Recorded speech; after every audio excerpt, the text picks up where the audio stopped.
Assalamualaikum warahmatullahi wabarakatuh. Alhamdulillah nahmaduhu wa nasta'inuhu wa nastaghfiruh wa na'udzu billahi min shururi anfusina wa min sayyiati a'malina may yahdihillahu fahuwal muhtadi wa may yudlil fala hadiyalah. Asyhadu an la ilaha illallah wa la syarikalah wa asyhadu anna Muhammadan abduhu wa rasuluh. Allahumma shalli ala sayyidina Muhammad wa ala sayyidina Muhammad. Alhamdulillah, puji dan syukur tidak hentinya kita panjatkan kepada Allah Subhanahu wa taala atas izinnya kita bisa hadir di majelis ilmu ini untuk sama-sama mengkaji sirah nabawiyah, dan inilah kenikmatan yang besar kita bisa hadir bersama-sama dalam rangka thalabul ilmi yang merupakan perintah Allah untuk terus kita belajar sampai akhir hayat kita. Karena pembelajar itu adalah dengan belajar ini kita akan mendapatkan ilmu, dan dengan ilmu ini kita berharap ini menjadi cahaya petunjuk yang akan menjadikan guide kita dalam perjalanan kehidupan kita. Ketika kita hidup, tentunya permasalahan ataupun kondisi-kondisi itu terus berkembang, dan tentunya ini menuntut kita untuk terus berpikir, terus untuk mengembangkan keilmuan kita. Salawat dan salam semoga tetap tercurah pada uswah kita Nabi Muhammad sallallahu alaihi wasallam beserta keluarganya, para sahabat serta umatnya sampai akhir zaman, dan insyaallah kita termasuk di dalamnya. Insyaallah kita akan kembali kajian kita di sirah nabawiyah yang bersumber dari fikih sirah nabawiyah ma'a mujadid fi tarikh khilafah ar-rasyidah yang ditulis oleh Dr. Muhammad Said Ramadan Buti, nafa'anallahu bi ilmihi wa ubisyana fi dharain amin. Semoga Allah melimpahkan karunia pahala kepada para ulama yang telah menulis kitab, terkhusus kitab ini kita juga bisa mengambil manfaatnya untuk takwa kita kepada Allah.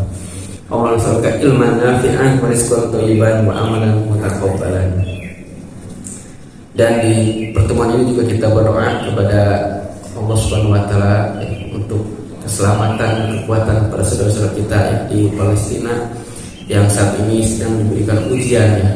Juga sebetulnya bukan hanya ujian, sebetulnya itu lahan untuk berjihad, berperang dengan Zionis Yahudi yang tanpa rasa kasihan melakukan bombardir itu ke segala penjuru, tidak hanya kepada militer tapi juga kepada kaum sipil. Dan mudah-mudahan Allah memberikan kekuatan, kemenangan, dan menjatuhkan kekalahan kepada orang-orang Yahudi yang Zionis yang melakukan kejahatan-kejahatan besar sebetulnya. Yang kita lanjutkan, Isa Rasulullah SAW sampai ke Madinah, beliau melakukan pengaturan mujtama masyarakat yang berbeda sekali dengan ketika di Mekah. Karena ketika di Mekah Rasulullah SAW itu kan berada di tertindas, dia bukan pemimpin, bahkan dikejar-kejar, disiksa, tidak bisa bergerak gitu. Nah, ini berbanding terbalik ketika beliau hijrah ke Madinah. Beliau mempunyai kekuasaan untuk menata masyarakat. Sehingga di sini pertemuan sebelumnya bahwa ada 3 hal yang melandasi pembentukan masyarakat Muslim ketika Rasulullah SAW hadir di Yathrib atau yang nanti disebutnya dengan Madinah. Yang pertama dengan dibangunnya masjid sebagai pusat dari segala sesuatu di sana, baik di tarbiyah, pembinaan, pemerintahan, keputusan, semuanya berkumpul di sana, Dan yang kedua adalah menjadikan persaudaraan antara orang-orang Yathrib dengan Mekah. Yang sebelumnya persaudaraan itu kan di Mekah saja.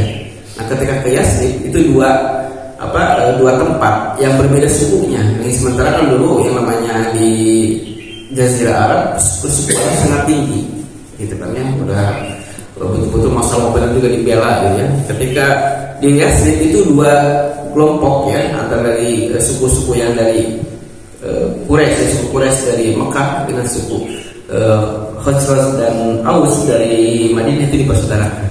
Dan di sana sudah mulai jadi lagi tidak ada lagi perbedaan. Sebetulnya di sana juga ada orang-orang di luar orang Arab seperti Salman Al-Farisi ataupun Bilal yang merupakan latar belakang juga suku. Jadi ini menjadikan ukhuwah Islam itu yang tertinggi, karena ukhuwah ini juga akan terus terikat sampai nanti akhirat, tidak hanya di dunia.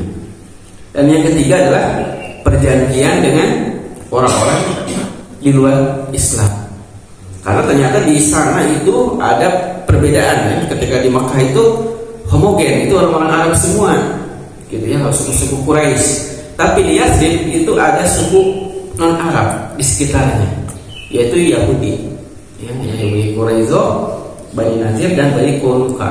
Nah itu akhirnya dibuatlah suatu perjanjian karena mereka tetap dengan ajarannya, gitu kan ya. Dan kaum muslimin yang di sana yang berasal dari Mekah ataupun dari Yathrib itu memegang keyakinan Islam. Dan ini ada perjanjian yang mengatur, ya. Dan Rasulullah sebagai pimpinannya tentunya yang mengatur kalau terjadi pertentangan, terjadi perselisihan. Nah, hanya di sana ada aturan saling menjadi sekutu, saling membela. Gitu ya. Nah itu adalah 3 hal yang dibentuk oleh Rasulullah SAW untuk membangun masyarakat di Madinah. Pelajaran selanjutnya ternyata ada fase di sini, adalah fase dakwah. Jadi jangan dilihat bahwa fase kelanjutan ini adalah sesuatu yang berbeda, gitu ya.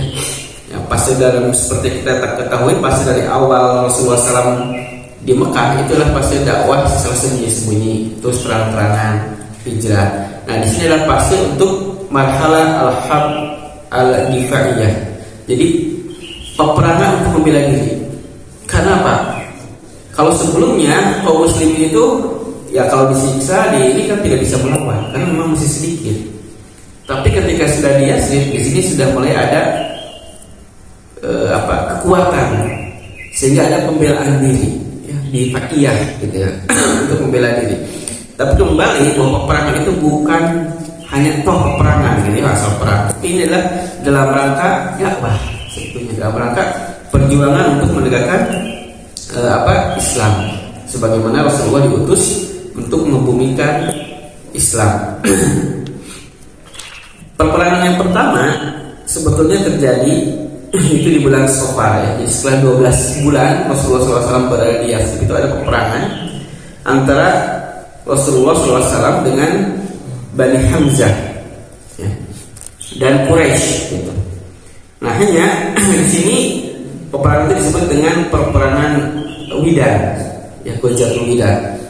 Ketika Rasulullah SAW mau menyerbu kepada Bani Hamzah ini, mereka akhirnya tidak jadi ya, karena Bani Hamzah melakukan perdamaian, akhirnya ya menyerahlah gitu.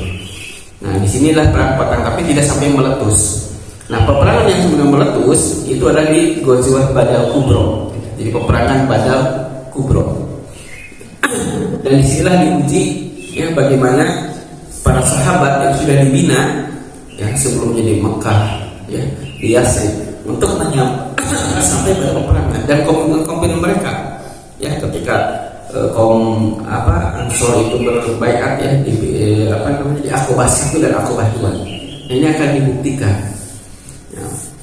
Perang Badar Kubro ini terjadi di Badar, ya, yang di sana ada sumur namanya Sumur Badar, berada letaknya antara Makkah dan Madinah. Dan sebenarnya peperangan ini juga tidak secara direncanakan, ya, Bapak juga sudah berapa ibu ya.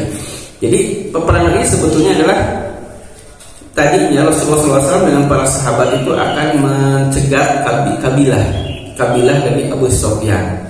Karena diketahui Rasulullah SAW ketika beliau hijrah ya dengan para sahabatnya dari Mekah ke Madinah, di sana itu hartanya ditinggalkan. Jadi tidak bisa banyak buah harta. Ya karena hijrahnya juga sembunyi-sembunyi. Jadi apa yang melekat saja. Sementara banyak tidak sedikit juga para sahabat itu yang kaya raya kan di sana itu. Ya, seperti Suhaib bin Sinan meninggalkan semuanya, gitu kan, harta yang banyak itu. Nah, ketika mereka sudah sampai di Yathrib, orang-orang Mekah itu melakukan perampasan. Ya harta-harta itu dirampas, diambil, dan sebagian itu kan digunakan atau dijual ke Syam. Ya, oleh dan ketika kabilah ini akan pulang, yang sudah terkenal kabarnya, ini Rasulullah SAW ya berencanakan untuk mencegat kabilah tersebut, melakukan pembalasan. ya, jadi pembalasan ekonomi, ya, perampasan dan akan dapat kembali. Dan pengumumannya kan mau mengambil atau merampas kabilah, jadi bukan peperangan. Jadi yang hadir itu tidak semuanya hadir, tidak semuanya ikut. Jadi 300 yang disebutkan 313, ya, kurang lebih ya disebutkan dalam beberapa sirah. Nah, hanya ketika sampai kabar bahwa Rasulullah SAW akan melakukan pencegahan, Abu Sufyan tentunya dia takut ya, karena ini bertanggung jawab. Sementara pengawal kabilah itu kan tidak banyak, gitu. Nah, akhirnya mereka mengutus kepada salah seorang mata-matanya ataupun orang ininya untuk menyampaikan, meminta bantuan kepada orang-orang di Mekah. Nah, sampailah utusan itu ke Mekah, sehingga di Mekah dijadikan mobilisasi, ya. Mobilisasi, dan di sini mereka melakukan mobilisasi tidak main-main, sampai terkumpul 1000 orang, ya. Bahkan semua, kalau disebutkan semua petinggi Quraisy itu hadir ikut perang, dan ini menjadi kesempatan bagi mereka untuk, ya, bahasanya kan menuntaskan dendamnya. Karena sebelumnya mereka sudah merencanakan untuk membunuh Rasulullah ketika menghijrah itu, tapi kan dengan perlindungan Allah Rasulullah bisa lolos. Nah, ini berarti kesempatan bagi mereka ini untuk bisa membunuh Rasulullah dengan para sahabat yang dituntaskan semuanya, sehingga 1000 orang bisa terkumpul dalam waktu singkat, ya, karena kan tidak dipersiapkan peperangan ini. Nah, akhirnya mereka bisa berangkat, dan ketika Abu Sufyan melihat ada penyegerapan, selain beliau mengirim utusan ke Mekah, dia juga memindah jalurnya. Jadi tidak melewati ke Badar, ke daerah dekat yang Madinah, tapi mereka menyisir ke pantai. Akhirnya bisa lolos. Nah, kalau lolos itu akhirnya mereka juga mengirim utusan kepada tentara Quraisy bahwa udahlah pulang aja, sudah beres, kita sudah selamat, jangan lagi cari, ya, kalau ini jangan perang. Tapi dengan congkaknya di sini Abu Jahal, kami tidak akan pulang, sudah capek-capek sudah perang, kami ingin pesta di sini, ya, sampai minum-minum khamar ini, dan kalaupun mereka ada, kita perangi, habisi. Karena kan kita sekarang sudah kekuatannya sangat besar, 1000 lah lawan 300.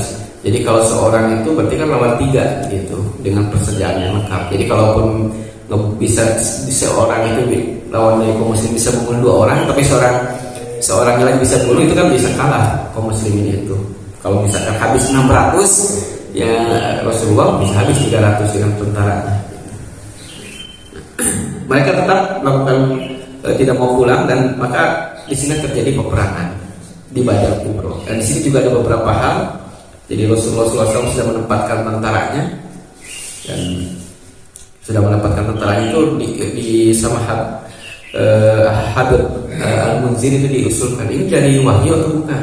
Oh bukan, ini dari istiadat. Ini bagusnya adalah ini dekat air, sumber air di sini, karena sumber air itu kalau sangat vital dalam peperangan. Kalau misalkan kita bisa menguasai sumber air, orang-orang kafir Quraisy itu kan kehausan mereka. Ya datang kan sebanyaknya yang dibawa kan tetap aja habis. Tapi ini kalau sumber air dikuasai digurun, nah itu sudah. Ini akhirnya Rasulullah menerima itu. Dan ketika mau peperangan ini Rasulullah tidak langsung melakukan perang, tapi menanyakan dulu nih. Ini sekarang kita hadapi ada 1000 tentara, kita hanya 300. Bagaimana? Apakah siap atau tidak? Ternyata di keimanan sahabat, ya, dalam kondisi genting ini mereka membuktikan. Ya, akhirnya para sahabat mengatakan siap. Nah, orang-orang Muhajirin itu paling awal. Tapi Rasulullah belum mengiyakan, beliau menunggu dulu sikap dari orang Ansor. Akhirnya orang Ansor dia memintakan siap Rasulullah. Ya, sampai disebutkan saat Jumat itu kalau perjalanan, kalau kau mau terjun ke laut juga kami akan ikut. Ini menunjukkan bahwa mereka komitmen. Ya kita ingat ya kalau zaman sebelumnya ketika di dalam Al-Quran itu Nabi Musa itu ketika mau perang, apa yang dikatakan oleh Israel, silakan kau perang dengan Tuhanmu, gitu kan, kami nunggu di sini karena takut, gitu. Tapi beda dengan para sahabat Rasulullah, siap ya membela sisi Rasulullah SAW. Dan ketika beliau mendapatkan dukungan itu, beliau kan merasa ya puas ya, dengan merasa senang dengan keimanan para sahabat.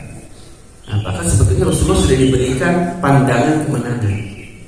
Ini ketika berjalan ini, si ini akan mati di sebelah sini, si akan mati di sebelah sini. Jadi Allah sudah memberikan pandangan kepada Rasulullah bahwa akan kemenangan. Tapi Rasulullah tidak sombong di sana. Justru Rasulullah berdoa, ya, doanya yang terkenal ya, sampai doanya itu Rasulullah berdoa dengan sangat merendahkan diri, sampai selendangnya jatuh juga tidak terasa. Ini sama Abu Bakar diberikan. Nah ini bagaimana hatinya Rasulullah SAW sudah diberikan pandangan kemenangan, juga tetap beliau memintakan doa kepada Allah. Ya, jadi kalau orang yang sombong kan sudah pasti menang, saya sudah dapat penglihatan gitu ya. Kalau orang-orang kan dari dukun ya, dari Allah meninggal. Tapi tetap Rasulullah sebagai kewajiban ubudiyahnya melaksanakan itu. Dan akhirnya terjadilah peperangan itu, dan kita sudah tahu tentang hasilnya bahwa barisan Rasulullah yang 300 itu dengan rapih dan tentu dengan keimanan itu jauh lebih kuat dari 3.000 orang. Gitu. Karena peperangan itu juga masalah keyakinan, mentalitas. Kita juga bisa melihat dalam peperangan sebelumnya ya, di tentang Talut dan Jalut itu juga sama. Padahal sudah banyak tentara Talut yang mau perang, tapi kan ketika diuji dengan sungai itu banyak yang minum. Akhirnya mereka sudah minum banyak itu tidak siap lagi perang. Yang perangnya sudah sedikit. Tapi disebutkan kami diajar qailatin golabat fi atan kasiratan bismillah. Sedikit itu bisa mengalahkan yang banyak. Dengan izin Allah, karena ada kesabaran di sana, ada kekuatan. Ya kita juga sih bisa melihat sekarang di Palestina. Itu kan tentara Palestina itu sedikit. Ya pejuang Palestina, sedangkan Israel itu banyak. Belum ditambah dengan persenjataan bantuan dari Amerika dan lain-lain. Tapi mereka susah untuk bisa mengalahkan itu. Mereka hanya bisa berperang dari belakang peralatan tempurnya. Kalau dulu kan di belakang bentengnya gitu. Nah, akhirnya kita bisa melihat kekalahan. Dan di tengah-tengah pertempuran juga Allah memberikan bantuannya dengan malaikat. Dan hasilnya ketika mereka perang itu kan hanya 1 hari, dan akhirnya hasilnya 70 orang dari kaum kafir Quraisy itu mati. Dan dari para sahabat itu kurang lebih 14 ya disebutkan yang syahid. Dan 70 itu juga para petinggi banyak. Misalnya sini ada Abu Jahal, ada Walid bin Mughirah, ya, terus ada Umar bin Khalaf. Itu adalah petinggi-petingginya. Ya kalau sekarang jenderal-jenderalnya gitu yang mati. Dan juga ada 70 yang ditawan. Akhirnya mereka yang mati itu dimasukkan ke sumur Badar, dimasukkan, dan di sana Rasulullah juga menyampaikan kata-kata ya kepada orang ini. Rasakan tuh kamu akan mendapatkan hasilnya ketika tidak mentaati atau tidak mengikuti ajaran Rasulullah SAW. Dan sedangkan yang 70 itu kan terjadi berdiskusi. Ini yang ditawan itu mau dibunuh atau mau tebusan. Nah para sahabat diskusi, Abu Bakar mengatakan ditebusan, sedangkan Umar bin Khattab dibunuh saja. Nah, Rasulullah cenderung pada pendapat dari Abu Bakar, dan akhirnya mereka didapat tebusan. Ya, dan bagi yang tidak mampu itu mengajarkan kepada 10 orang Muslim membaca, karena kan ini visi Rasulullah yang jauh ya, bahwa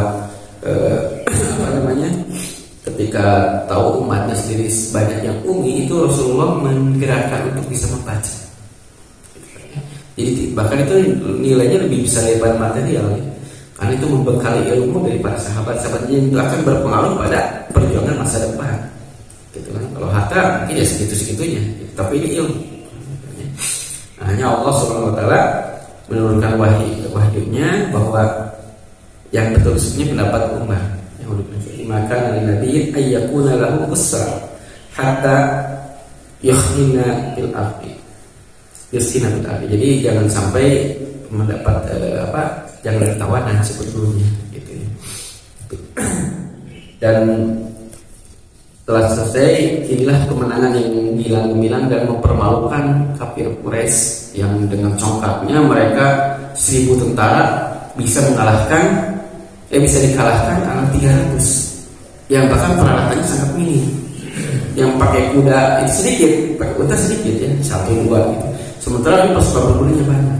Nah ini kekalahannya sangat memalukan, bahkan yang kesedihan kalau bahasanya ke mereka bahwa sebetulnya dengan kejadian ini harusnya mereka menyadari bahwa ini adalah kebenaran dari sudah terbukti, tapi mereka dengan kecamatannya justru ingin membalasnya, gitu kan ya, membalasnya tahun depan di perang Badar lagi, yang disebut dengan Badar Sugro, karena pada peperangan tersebut tidak terjadi, tidak datang kaum Quraisy. Nah di sini kita bisa melihat ibroh-ibroh yang kalau secara perjalanan saya yakin Bapak Ibu juga sudah tahu ya, sudah mengetahui bahkan baca ataupun dari film ataupun dari cerita-cerita yang disampaikan. Di sini Syekh Ramadan Buti menyampaikan beberapa ibroh yang bisa kita ambil dari kejadian yang sangat besar ini. Karena sejarah itu bukan hanya tentang tahun dan tentang nama, tapi bagaimana sih kita bisa mengambil ibrohnya, bisa mengambil intisarinya, pelajarannya, iktibarnya untuk yang akan datang. Kita tahu bahwa Al-Quran saja berapa persen? Ini 2/3 tentang kisah, tapi di sana kan banyak ibroh-ibroh yang bisa kita ambil. Ya. Yang pertama adalah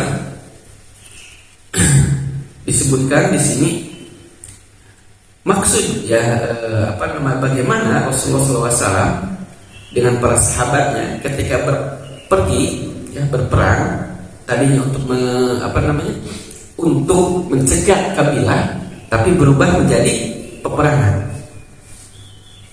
Ini adalah kondisi yang perlu kesiapan mentalitas, karena apa yang dihadapi ternyata sesuatu yang lebih besar, tapi para sahabat tidak mundur ya. Jadi kalau misalkan kalau kita sekarang mau perang ya, yang dihadapi itu hanya seorang ya, para pengawal kabilah, tapi ternyata pas datang 1.000 orang. Itu gimana? Kalau orang yang tidak siap lebih baik mundur, karena Rasul juga menawarkan mau mundur mau maju, gitu kan? Tidak akan. Tapi para sahabat itu sekarang sudah kuat keimanannya, maju terus. Nah ini mentalitas yang siap dalam kondisi apapun, gitu kan? Nah kalau misalkan mentalitasnya karena hanya untuk itu aja, saya berdiri targetnya kan untuk mencegah kabilah. Ternyata kabilah tidak ada, yang ada perang ya sudah pulang lagi. Karena itu kan uzur gitu. Tapi kehebatan dari para sahabat, bagaimana ini tetap dilanjutkan. Karena di sini juga peperangan ini bukan hanya perang-perangan aja, tapi ini melaksanakan fase untuk bagaimana mendakwahkan Islam.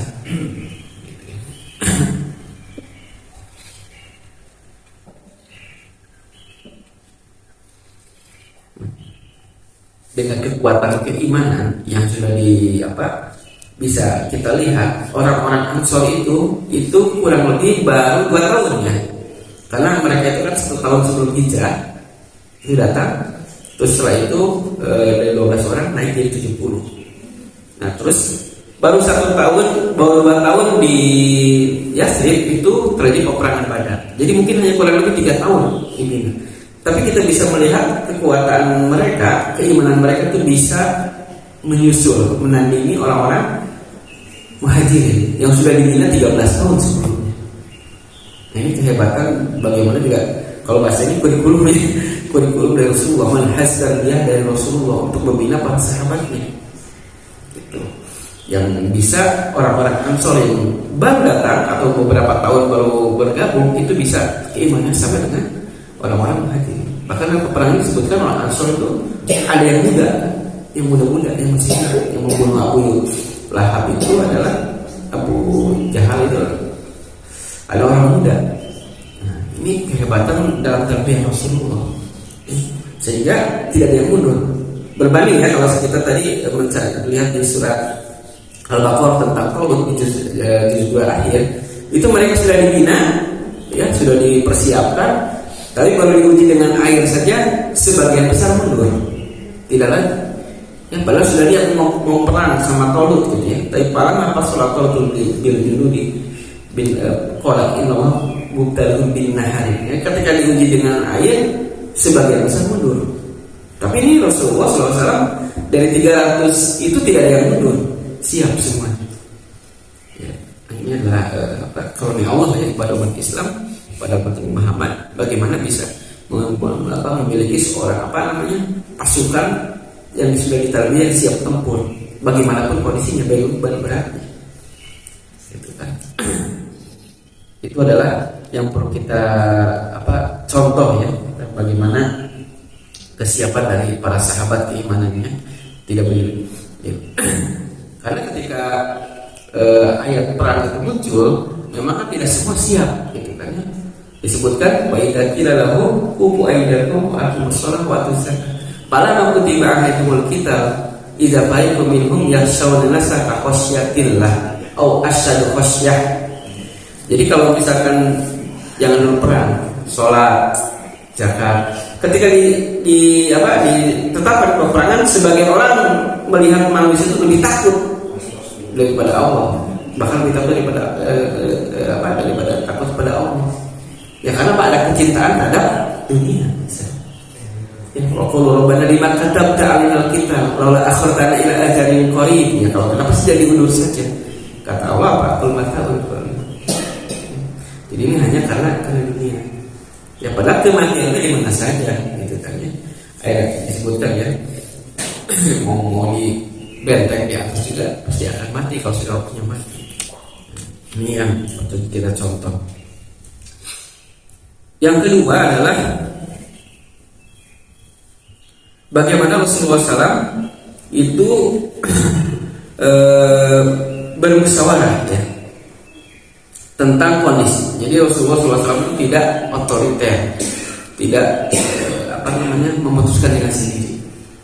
Walaupun kan bisa saja Rasulullah itu kan sendiri memutuskannya, langsung minta kepada Allah, Allah setujukan. Tapi ini memberi contoh kepada kita. Bagaimana sih kalau pemimpin kita setelah Rasulullah, pemimpin Islam, kan tidak bisa langsung dapat dari Jibril gitu ya. Ya udah perang di sini siap dan lainnya pasti menang, enggak kan? Itu kan hanya Rasulullah saja. Ini kalau misalkan Rasulullah langsung dari konsultasi dengan Allah melalui malaikat Jibril, sudah perang siap, gak usah, pokoknya kamu menerima. Nah, ini kan tidak, Rasulullah tetap melakukan musyawarah. Musyawarah ini menunjukkan bahwa ya memang ini salah satu sendi dalam Islam, apalagi pada kondisi-kondisi yang sangat genting, sangat penting. Ya perlu adanya musyawarah. Karena pemikiran manusia itu terbatas. Ya satu orang.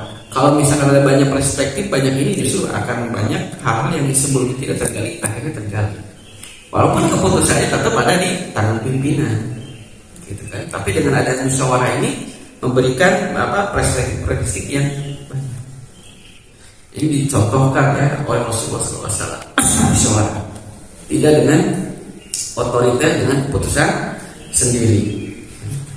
Dan kita bisa melihat dalam perkembangan Rasulullah ke sini juga tetap ada musyawarah. Walaupun kita bisa lihat nanti ketika Hudaybiyah, Rasulullah itu langsung dengan keputusan sendiri karena ini wahyu. Hampir mungkin para sahabat itu mengatakan saat ini peranglah waktu Hudaybiyah itu. Tapi Rasulullah tidak terima perjanjian. Gitu kan ya. Nah, tapi selama di sini Allah tidak memberikan wahyunya, ya, Rasulullah melakukan musyawarah dengan para sahabatnya, dan di sana memberikan pemahaman tentang siasat politik, ya tentang siasat, tentang hal yang implementasinya, teknisnya itu bisa untuk musyawarah. Berbeda kalau itu masalah prinsip, masalah wahyu itu tidak bisa dimusyawarahkan. Contoh misalkan kita berbicara tentang apakah khamar itu haram, kita legalkan atau tidak, itu kan bukan lagi ranah musyawarah, karena itu sudah jelas nasnya, gitu kan ya. Apakah misalkan perzinahan ini kita legalkan untuk mendapatkan devisa, itu tidak bukan lagi ranah musyawarah, karena itu sudah jelas nasnya itu adalah haram, gitu kan ya. Apakah sholat kita kurangi dari 5 jadi 4 misalkan, nah itu bukan ranah musyawarah, karena itu sudah jelas nasnya, ya menetapkan seperti itu. Jadi kalau tidak jelas nasnya, tidak ditetapkan nasnya, itu adalah musyawarah. Nah ini juga bisa kita melihat ya kondisi seperti di warisan, gitu kan.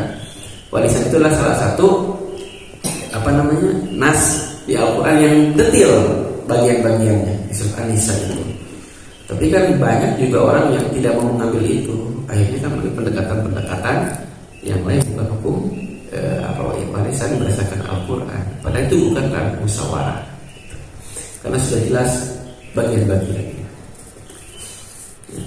Di sini ketika peperangan Rasulullah mendapatkan musyawarah dan akhirnya sudah diputuskan semua, tidak ada tempat tawakal, maka mereka bertawakal kepada Allah dan siap, tidak ada yang mundur. Sudah diberikan hak untuk bicara, dan ketika sudah menyampaikan, sudah diputuskan, siap. Ya. Itu adalah yang kedua. Yang ketiga adalah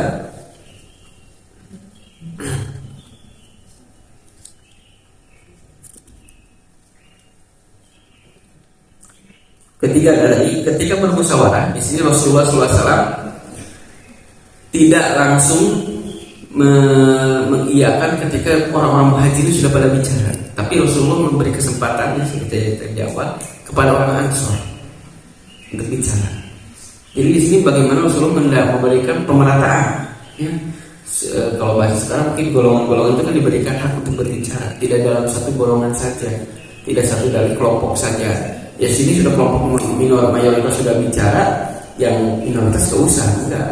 Di sini orang muhajir sudah pada bicara, sudah pada bahasanya, pada tingginya semangatnya gitu.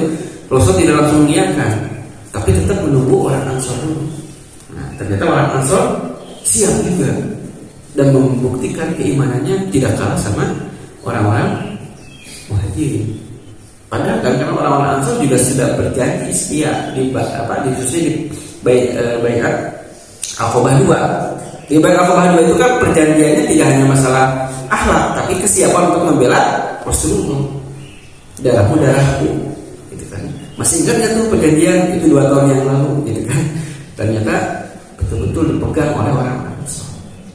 Jadi seperti dikatakan tidak seperti Bani Israil ya, yang baru segitu aja sudah tidak mau untuk perang. Padahal mereka sudah diselamatkan dari kecengkraman Fir'aun gitu. Dan mereka mengatakan bahwa perjanjian ini sebetulnya bukan dengan Rasulullah, tapi dengan Allah.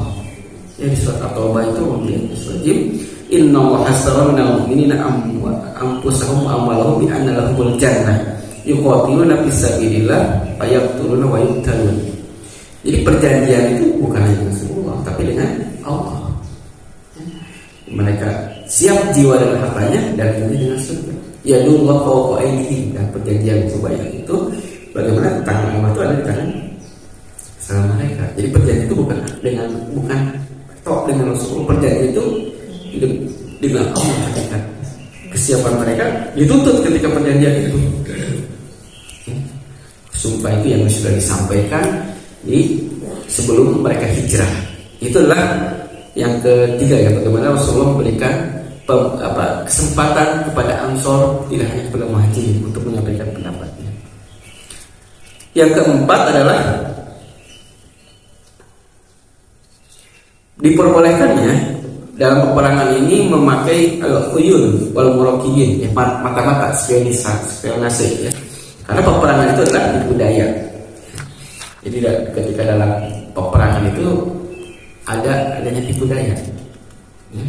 Ketika Rasulullah SAW melihat kekurangannya berapa sih tentara itu kan dilihat, diawasi berapa tentaranya, berapa berkudanya, berapa untanya, berapa kekuatan logistiknya, apa yang dia dapat, itu tetap diperbolehkan.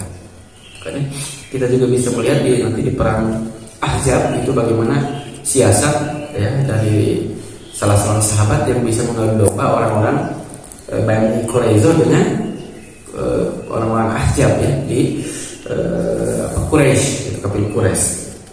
Nah di sini peperangan memang akan terjadi seperti itu. Oke. Kalau sekarang spionasenya kan pakai canggih ya, pakai alat-alat komunikasi atau AI gitu ya, yang bisa menyusup pada informasi-informasi lain. Nah itu diperbolehkan dalam peperangan, karena ya peperangan itu tipu daya. Bagaimana orang bisa membuat kamuflase, jadi bukan berbohong dalam artian kita dalam keseharian muamalah. Kalau muamalah, walaupun kita berada bermuamalah dengan orang non muslim, itu tetap muamalah kita itu sama dengan orang muslim, dan perjanjian ataupun kedustaan juga sama.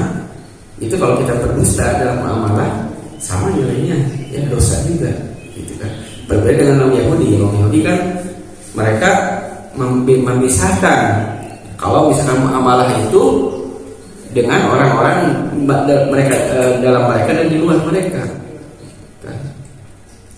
Di sana kan kami human intan makumindarin lanjut adi lagi ilama junta alaihi qaim. Kalau dari laisa bil umi, karena mereka itu orang-orang umi, gitu kan. Orang-orang umi, mereka bukan lagi golongan orang Yahudi. Jadi dalam perjanjian mereka memisahkan. Tapi kalau Islam itu sama muamalah itu, ya. Ada yang non muslim kita janji bisa diingkari enggak, atau misalkan bisa menipu perdagangan enggak bisa. Tapi kalau dalam peperangan beda lagi di sini, ya, ada tipu muslihat, ya. Kenapa? Ya kan peperangan itu dalam kondisi yang ideal. Di sana adalah kondisi yang sangat kritis, gitu kan.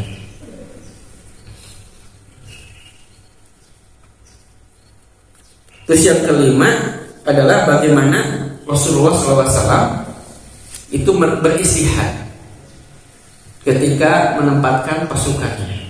Ini menunjukkan bahwa tidak semua yang diputuskan oleh Rasulullah itu langsung dari wahyu, yaitu tasyrih. Tapi ada juga istihadiyah, ya, khususnya berkaitan dengan masalah muamalah, dalam masalah bukan ibadah. Kalau ibadah kan langsung dari Allah, gitu kan, ya. Sehingga Hababil Munzir itu nanya ke Rasulullah, ya Rasulullah, apakah ini wahyu yang tidak bisa digabungkan atau istihad kau ketika menempatkan pasukan ini? Kata Rasulullah, ini adalah istihadku. Kata Hababil Munzir, ya kalau gitu saya memberi usulan bahwa pasukannya adalah dekat air. Nah, di sana menunjukkan bahwa keputusan Rasulullah di sana itu bukan dari wahyu, tapi atas diskusi, atas istihad beliau, keilmuan beliau. Dan ini sangat memungkinkan untuk diganti. Nah, akhirnya kan diganti Rasulullah SAW itu penempatannya, keputusan beliau atas masukan dari sahabat, akhirnya digeser pasukannya. Gitu. Apalagi saat sekarang, ya, para pemimpin umat Islam saat ini kan tidak dapat wahyu lagi dari Allah karena wahyu sudah selesai.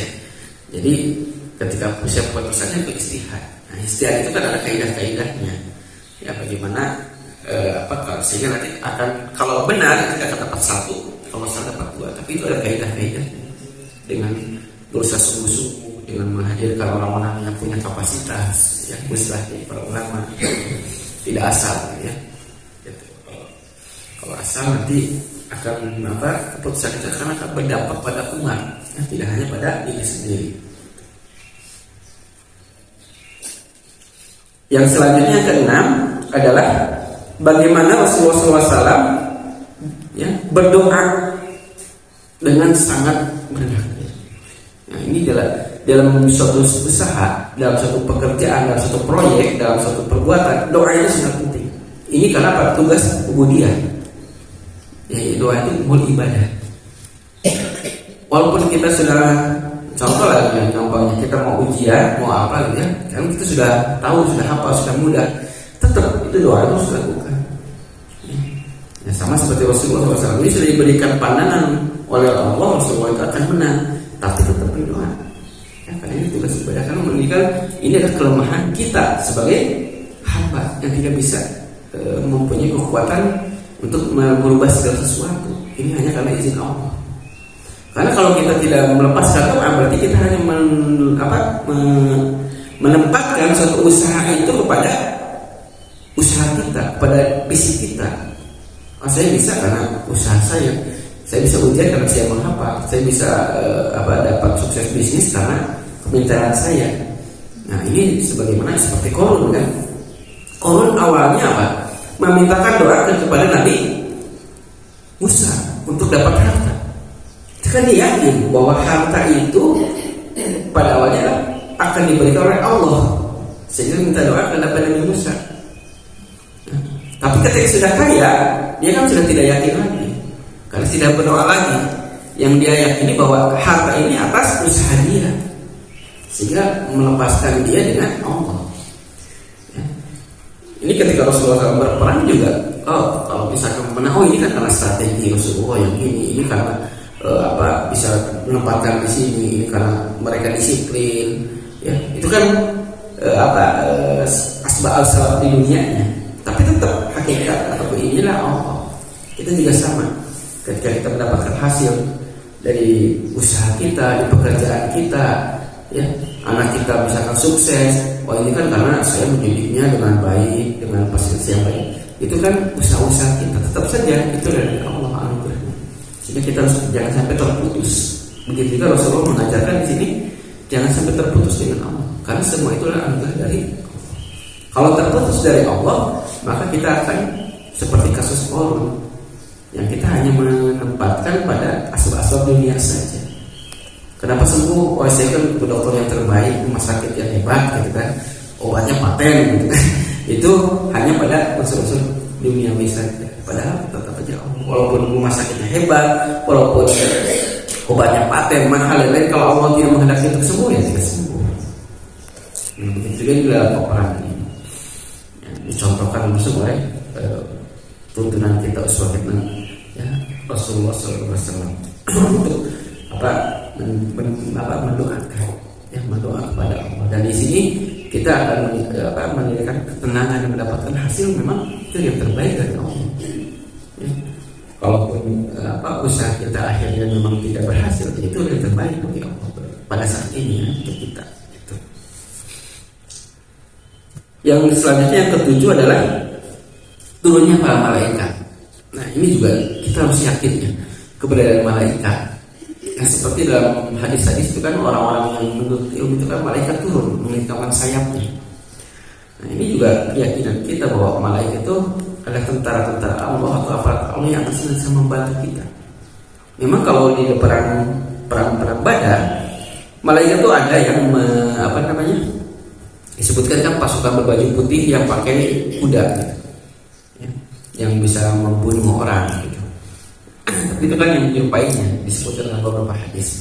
Tapi kalau malaikat itu turun satu aja, ya kalau misalkan malaikat Jibril itu gimana? Malaikat Jibril itu kan punya sayapnya itu kan 700 kalau, dan satu sayap bisa menutupi bumi. Itu kalau misalkan satu turun ya habis aja semua. Nanti kan nggak usah kalau sudah habis seperti itu nggak usah perang, nggak usah jihad, langsung habis. Nah ini sini Allah memberikan catatannya yang bahwa di sini ada busyra yang untuk menjadikan kabar gembira, mutmainah dan ketenangan. Yang paling utamanya ke sana. Ya, seperti kita para pejuang yang terdahulu ya, ketika menghadapi Belanda, gitu. Kalau turun malaikat itu kan habis tentara Belanda itu kan kalau satu gitu ya, malaikat yang besar itu dengan tapi kan yang terpenting di sana adalah bagaimana malaikat itu diturunkan untuk menenangkan kita, menguatkan kita, keyakinan kita, ya. Bukan dengan langsung turun secara fisik seperti tentara. Walaupun ada beberapa yang terjadi, tapi itu kan tidak signifikan dalam tanda kutip ya. Nah, yang membunuhnya kan beberapa orang, gitu kan. Tapi kalau muncul dalam bentuk aslinya, itu kan satu tentara itu satu pasukan sudah habis. Gitu. Seperti sekarang kita Israel kan dengan kekuatannya. Kalau turun satu malaikat, ya pencegal gunung misalkan itu tinggal menjatuhkan gunung ke tentara yang sudah berbaris dengan tank-tanknya itu kan habis. Nah, tapi di sini yang Allah kuatkan untuk para malaikat itu adalah bagaimana menguatkan keyakinan kita. Wa ma ja'alallahu ila busyra wa litatma'inna bihi qulubukum. Wa ma nasu illa bi idnillahi innahu azizun hakim. Ya. Jadi kita berharap juga pertolongan Allah pada malaikat itu jangan berharap dalam bentuk fisiknya ya, jadi tentara yang bisa merubah kekuatan, yang misalkan nuklir bisa menangkap katakanlah rudal-rudal ya, bukan hanya itu, tapi yang ini yang menguatkan keimanan ya, sehingga orang-orang yang berjuang itu pasti benar. Kita melihat tentara-tentara itu kalau berjuang, kalau dia tidak punya keyakinan takut kan, gelisah, bahkan kalau bahasanya ada PSTD ya, kalau selain trauma gitu kan, gimana temannya yang kebunuh, gimana dia juga ketakutan. Ya, kalau di film kan peperangan itu seperti hebat, tapi kan aslinya gimana? Ketakutan. ya surat tembakan dan yang lainnya, apa saja stres, bahkan ada yang pakai minuman keras atau pakai pil-pil penenang gitu untuk menguatkan mereka untuk siap terus maju gitu. Kalau enggak ini bahkan beberapa ya kalau kita kisah-kisah perang aja ya, berita-berita itu yang terakhir lagi Ukraina Rusia itu kan kalau mereka mundur itu kan ditembak sama komandan-komandannya. Agar apa? Pentingnya mereka harus maju aja perang gitu kan, karena mereka takut mati gitu kan, apalagi yang dibela belum jelas. Nah kalau ini kan dengan turun mereka membuat hati kita dalam perjuangan gitu kan, seperti bagaimana para sahabat 300 bisa menghadapi 1000 orang, itu mereka siap terus maju ya. Jadi tenang, jadi kesiapan. Jadi bahkan mereka itu kan mendapatkan 2 kemenangan. Kalau nggak menang peperangan dapat syahid. Nah itu yang sesuatu yang sangat mahal gitu kan ya. Sekarang aja di berita-berita yang muncul kan orang-orang tentara Israel kan banyak yang disertir, tidak mau berperang. Kalau asli mah, kalau misalkan menghadapi dunia Islam mau berani kan, tembakan itu ngelemparin batu paling juga gitu. Tapi kan yang sekarang mereka hadapi lah tentara juga, berjuang-berjuang yang bawa senjata juga, mereka ketar-ketir gitu kan. Mau maju mau tidak, tidak maju malu gitu, sudah mendeklarasikan akan menghancurkan. Ketika maju hancur mereka. Seperti itu. Nah, ini ketika kita juga berharap bahwa setiap usaha-usaha kita juga Allah memberikan penguatan dengan salah satu dengan turunnya malaikat menguatkan. Yang selanjutnya yang ke-8 adalah adanya alam barzah. Jadi ketika orang-orang Quraisy itu dimasukkan ke sumur Badar, itu Rasulullah kan berkata, bani ini. Umar mengatakan Rasulullah, apakah kau berbicara pada mayat yang sudah menang? Mereka tidak mendengar sama dengan mereka juga mendengar sama dengan Jadi alam barzah itu adalah dinding antara alam dunia dan alam akhirat. Dan di sana ruh itu berarti masih ada di sekitar jasad itu. Gitu kan ya. Seperti di kuburan kan, berarti di kuburan itu ada ruhnya gitu. Menunggu sampai nanti dia dibangkitkan. Nah, di sana ada siksa kubur dan ada nikmat kubur. Alam barzah ini kan sedikit sekali dalam pembahasan hadis ya, ataupun dalam Al-Quran. Ya, kita juga tidak usah terlalu mendetilkan gitu ya, kalau hal yang seperti itu yang jelas ada gitu kan ya, dan kita harus imani. Dan kalau kita detilkan, apalagi kalau dengan sumber-sumber yang tidak akurat, itu bisa jadi itu bisa melencengkan atau menjauh gitu. Dan yang terakhir adalah tentang masalah tawanan ya, gitu. Disebutkan bahwa tawanan dalam lapasan perang. Tawanan itu yang seperti saya tadi katakanlah, akhirnya Rasulullah SAW itu diumumkan untuk tidak dibunuh, tapi untuk mendapatkan tebusan. Dan bagi orang tidak mampu itu mengajarkan. Nah, akhirnya mereka banyak yang tebus, ya, dan juga ada yang mengajarkan. Ini adalah menjadikan titik salah satu pentingnya krusial dalam pendidikan, ya, pendidikan bagi umat muslim. Karena orang Arab itu, orang Quraisy itu dulu itu dikenal dengan ummi, karena sedikit sekali yang bisa baca tulis. Karena mereka tulisan tradisinya, bukan tertulis. Tapi Islam kan diubah. Ayat pertama tentang baca. Ya. Nah, bahkan kesininya kitab-kitab tulisan itu kan pada generasi selanjutnya itu menjadi pusat, bisa mengubah tradisi lisan, ya, yang menjadi tradisi tertulis. Dan hasanah keilmuan Islam itu ya sangat melimpah bandingkan dengan agama yang lain. Kitab-kitab tentang tafsir, tentang akhlak kan, sampai sekarang kan kita bisa melihat hasanah kalau ada di hasanah para ulama itu berjilid-jilid. Gitu kan. Ini kan sudah dimulai sejak abad ke-7. Ya, abad ke-7 ya. Ketika para pandai sudah dimulai tentang evolusi. Ya, di Indonesia mungkin pada saat itu masih seperti apa gitu kan ya, yang masalah pendidikan ini. Dan apapun terakhirnya adalah bahwa Allah menetapkan untuk tidak ada tawanan dulu ya sebelum Rasulullah SAW berpuasa. Dan terakhir juga di pampasan perang ini kan menjadikan perselisihan sebagian. Karena pada saat itu pasukan Rasulullah itu sangat miskin, sedikit lah gitu ini ini. Dan mereka menginginkan apa gimana sih solusinya tentang pembagian rampasan perang ini. Apa yang disampaikan di surat Al-Anfal ini apa tuh?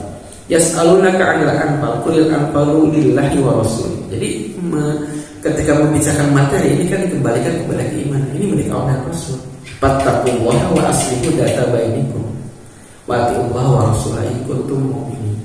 Jadi kesiapannya itu ya bukan tujuan ini adalah Allah dan Rasul menentukan bertakwa ya, karena yang namanya harta itu bukan tujuannya, pampasan perang bukan tujuan.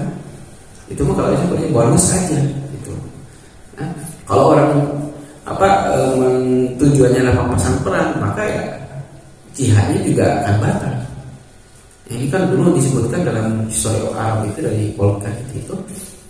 Ini katanya ekspansi umat Islam itu salah satunya adalah didorong oleh pampasan perang yang lebih utama. Karena Pak, daerah Arab itu adalah gurun pasir yang miskin, gitu kan. Mereka ingin menguasai ke Syam dan ke Irak. Gitu. Tapi ternyata kan dibantah di sini kan, bukan itu mah bonus saja. Karena kalau pampasan perang, ketika pasukan Khalid bin Walid Sa'ad bin Abi Waqqas menyerbu ke Irak, itu kan sudah ditawarkan ini hartanya aja, jangan perang, pulang aja lagi gitu. Ini saya kembalikan harta dan kami akan memberikan harta tiap tahun. Tapi kan mereka tidak. Tujuan kita itu bukan itu, tapi untuk menyampaikan risalah. Kalau mereka hanya untuk tujuannya harta ya sudah, mending untuk perang kan bisa jadi mati, bisa jadi kalah. Udah aja balik lagi lah ke harta yang dari panglima itu tuh Rustum itu yang di panglima Persia itu. Tapi justru enggak, karena tidak. Begitu juga ketika Abu Ubaidah menguasai Syam, itu rumahnya kan sangat miskin, tidak berubah. Kalau mereka dia yang paling kaya, berarti panglimanya yang paling kaya, paling banyak hartanya gitu kan. Tapi beliau tetap gitu kan. Seperti itu, dan ini adalah yang kadang-kadang bisa menggeserkan tujuan utama dan perjuangan ini sudah jadi pelajaran nanti di perang Uhud, salah satunya ketika motivasi untuk mendapatkan harta itu membuat pasukan tidak disiplin. Nah, itulah beberapa hal di perang Badar yang bisa kita ambil ibrohnya dalam kehidupan kita, bahwa semua yang dilakukan Rasulullah itu memang harus kita contoh ya, dalam beberapa prinsip-prinsip dasarnya dalam kehidupan kita ya. Kalaupun kita tidak mengalami peperangan fisik, sebetulnya prinsip-prinsip dasar itu masih kita bisa ambil contohnya atau ibroh-ibrohnya yang seperti disampaikan oleh Syekh Ramlan Buti ini bisa diambil dalam kehidupan sehari-hari. Saja yang disampaikan, mohon maaf atas segala kekurangannya, yang benar dari Allah, yang salah kesalahan dan kedaipan kelemahan keterbatasan saya sendiri. Wabillahi, assalamualaikum warahmatullahi wabarakatuh.